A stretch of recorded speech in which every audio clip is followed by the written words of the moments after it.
qui nous est donné de méditer aujourd'hui, je commence pour un petit résumé de ce qui s'était passé 8 jours avant, le soir même de la résurrection de Jésus, où il rentre les portes fermées dans la maison où ils étaient réunis, les apôtres, leur souhaite la paix, puis leur donne un mandat, puis souffle sur eux l'Esprit Saint et leur donne le pouvoir de pardonner les péchés.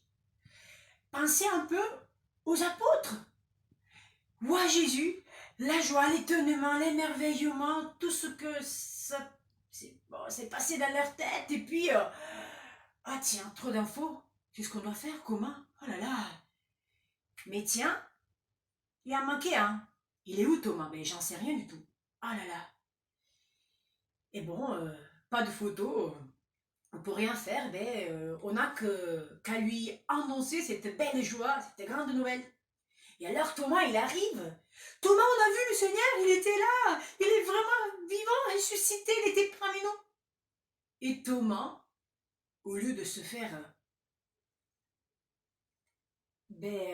prendre, au lieu de partager cette joie, il dit, tiens, je crois pas, tiens, tu parles et c'est simple pour toi, tu as vu, moi j'ai rien vu, donc je crois pas.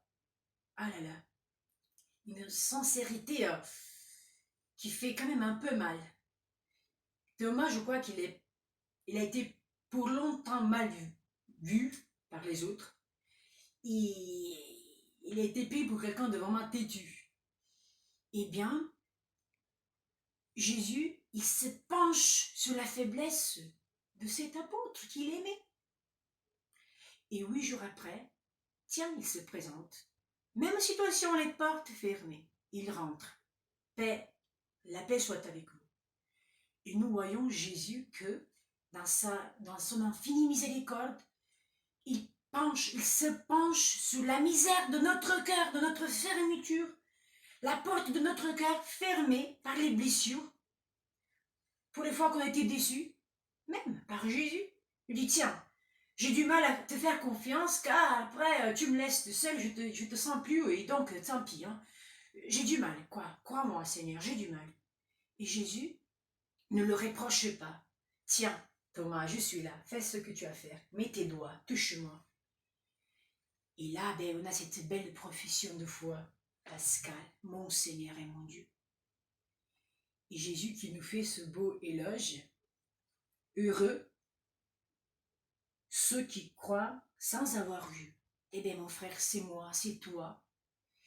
Si nous sommes de ces frères qui croient sous l'écoute de la parole de Dieu, sur ceux que les autres nous ont témoigné de Jésus, Amen, Dieu soit loué.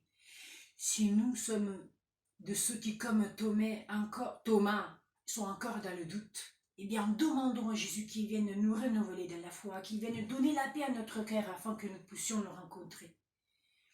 Mais c'est bien de savoir que Thomas, il avait besoin de rencontrer le Seigneur, de faire cette expérience transformante. Eh bien, mes frères, demandons cela.